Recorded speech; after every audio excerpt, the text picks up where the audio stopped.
the leader with 354 laps behind it, coming towards the checkered flag, having raced around the clock, most of it in the lead. Alex Verst from Germany, Davy Jones from America, and Manuel Reuter, a second-time winner from Germany. Well, first of all, thank you for joining us today on Talks with Tony. We've had a lot of your running buddies from the VROC Series on over the last several weeks to try to endure this COVID-19 lockdown. How, first and foremost, you healthy? Your family okay? Everybody good? Or what's going on in your world? No, everybody's healthy. You know, it's just kind of, you know, it changes pace. You know, as far as Jaguar Drive Team, all our instructors, everybody's healthy. Everybody's doing good. We're just all anxious to get back to racing. Yeah, it's amazing what effect this has had on our country, but certainly had a big effect on racing, that's for sure. The Jaguar relationship that we've enjoyed with SVRA over the last several years, and you heading the drive team, has really made a huge difference to our events for the fans. And so we're going to just transition back. I've been talking to the Jaguar team, and we're heading right there. So let's dive right in. You know, I think, Tony, our kind of pace of life, when we have a schedule and 2019 rolls into 2020 year schedule, we're all one big family. Oops. Okay. Sorry. Go back up. And we're used to seeing each other, and we're providing a great experience for our guests and for our fans. And now all of a sudden, it's like when you hunker down at home, it's a good thing for your personal life because you really, it's just time that you need to kind of refocus and adjust. But then you miss the people that you see on a regular basis. So let's dive in. 5 Indy 500s, a Daytona 500, IROC a couple of years, 24 Hours of Daytona, 24 Hours Le Mans, Grand Am, all the Formula groups, midgets. You've been racing forever. What sticks out in your mind more than any one moment of all of those different? I mean, what's the one moment that you said, "Wow, I'm here"? I don't think you really realize, wow, you're here until it's over. You know what I mean? It's like you look back on what you've done and you think like, then you really see kind of the foresight of how big of a deal the Indy 500 is, or how big of a deal the Le Mans 24-hour is, or certain events that you've got to compete in, during your career. I think if you go to a race event and you're kind of starstruck by how big it is, or all the people there and all that type of stuff, I don't think that you're going to really perform well because you're too, caught up in wow, I'm here, I made it, and so I look at any athlete for that reason. As they always say that you're only as good as your last game, or you're moved on, you're looking forward to your next ball game. And I think a racer, when his mind is truly in and focused and just, on what the program is, it's a job for them. You go in for a raced weekend and, it's not an individual, it's a whole team effort. Do you have somebody, or is there a couple of guys that when you are on the racetrack, and maybe even still carries today, a top 5, I label it, that just got under your skin, that no matter what you did on the racetrack, you seem to, is there a guy or girl or somebody out there that just got under your skin when you were racing and still does to this day? There's, when it's like you said, when you put your helmet on and you strap in that car and you're out there, you tend to be a different person than when you take your helmet off and you're socializing in the paddock and so on like that. It's almost like a dual personality thing, And I was thought like, okay, maybe it's because it's Gemini in me, It's like, who knows? But I mean, there were some incidents, where it like, for example, the 1996 Indy 500. Salazar. Salazar was a lap down, and he blocked me, and you know, his teammate Zempedri, you know, was right behind me, and you know, Salazar nearly, you know, well, he did. He ran me into the wall, you know, 230 mile an hour going down the straightaway. The green flag. Davy Jones tries to make a move to the inside, still trying. Salazar's taking him all the way to the wall. Took him all the way to the wall. That's really not good. That's Salazar. 2 times now he's done that today. And there goes Zempedri. Zempedri goes for the lead of the race, and Zempedri's got it. And Davy looks like he's slowing down. He might be just gathering himself up.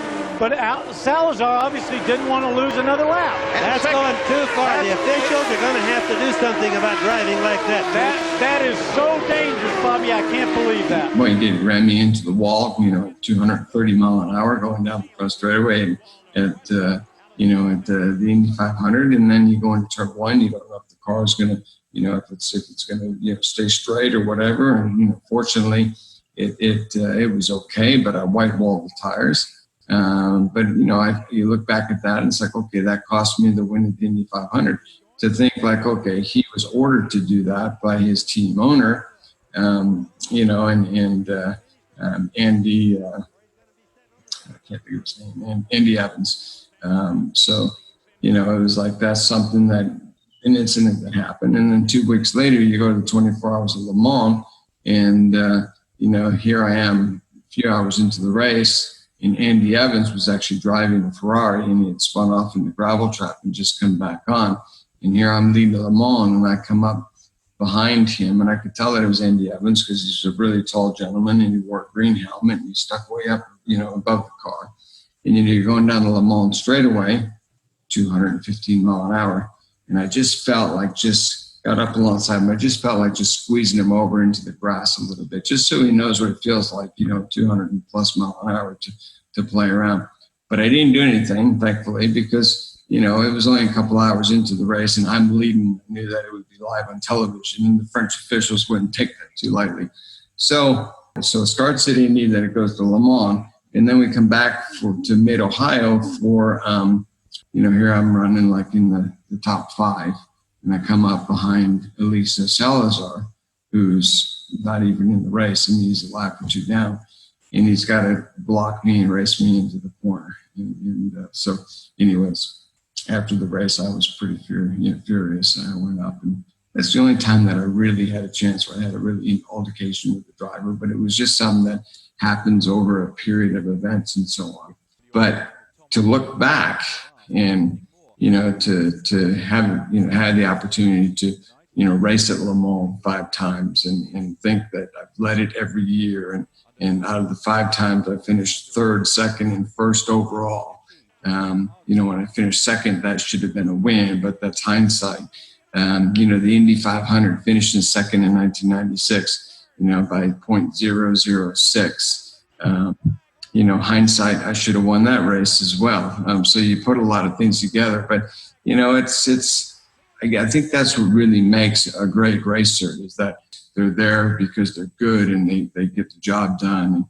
And it's after the fact that, you know, that you realize, like, wow, I've done a lot, you know, it's been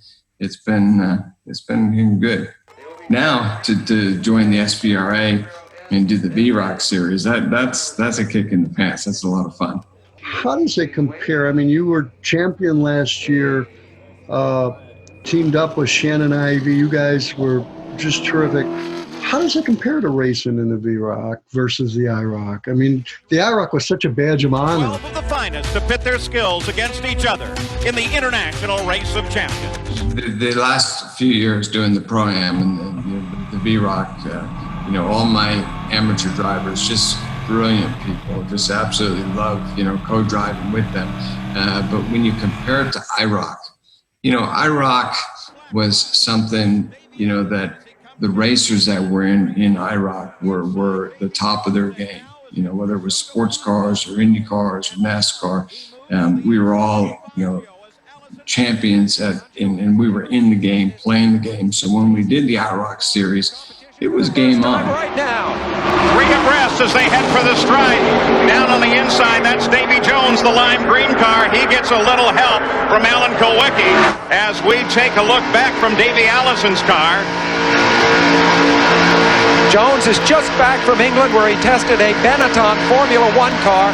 He said, I'm going to win one of these IROC races this year. He's leading this one now. I remember, sitting in drivers' meetings and there'd be Earnhardt and Rusty Wallace and Mark Martin, Davy Allison, and we'd all be, and most, was pretty much geared towards, stock car racing. So myself as a road racer coming over into, the heavy cars with skinny tires and all that and little power, you tried to learn as much as you could from the NASCAR guys. And, and it was just something like, we all work together, we all hook up and we got hand signals and this and that. And everybody is like, nice until the green flag drops. And then all of a sudden it's like, see ya, you're on your own, brother, and it was a different type of racing, but they were all equally prepared cars and it was game on. In the Pro-Am or the VRoC Series, it's you got to learn to really work with your co-driver, and which is something that I really enjoy, and that's why I did so much sports car racing through my career, because I really enjoyed the team effort and working with co-drivers and comparing notes on the car. The amateurs for one are really good drivers and they're quick, and so it's learning what the car wants, but you got to learn that. You just got to kind of go with the flow. When you're in the VRoC Series, each team, they're trying to prep the car the best they can within the rules. And one thing about Shannon Ivey is, he had a brake sponsor, Hawk Brakes, and he was just fanatic about his brakes. And so that was absolutely the best car that I've had that had just stellar brakes. But Shannon would bleed those brakes, change brake pads, every time the car ran between sessions. So it was a lot of fun. I used to see a TV show on every Tuesday night, The Monkees. Hey, we're the monkeys, and people say we monkey around. And Davy Jones, lead singer. How often did that name curse, blessing? What was it like to be Davy Jones? No, it definitely came into my advantage when I'd make reservations, because they would think that Davy Jones, the monkey, the singer, was the one showing up. So I'd always have the cute ladies at the reception desk waiting for me to arrive, and the nice tables to find out that it wasn't actually the monkey that was showing up. But even at an early age racing, when you have a name like Davy Jones, people remember it. So like if I go to a race and it's David Jones, it really doesn't sink in. But if they go away and they say this guy Davy Jones, the monkey or whatever, they make a joke out of it. They remember that, and I think that was a plus, through my career is being able to have a name. Finally, first of all, what time is it? Can you show me your? Yes. What do you got on that wrist right there? Nice Jaguar watch. A lot of this is something really special. It's you could win trophies that sit on the shelf at home and so on. But when you win a watch, it's a trophy you wear all the time, and it's a beautiful thing. And so, it's become, whether it's the Indy 500 or the 24 Hours of Daytona or Le Mans, or winning a championship, when you win a watch, it's really exceptional. And I give a lot of kudos out to the watchmakers that get behind programs like that, because it's way cool. I can't thank you enough for doing this. It's awesome to see you. Glad you're healthy. Hopefully we'll get a few races under our belt this year. I'm hoping still to do the VRock at COTA. We're just kind of want to make sure everybody's safe before we ask guys to get back on a plane. But hopefully we'll be doing some activations together later on this summer. It's good to see you, my friend.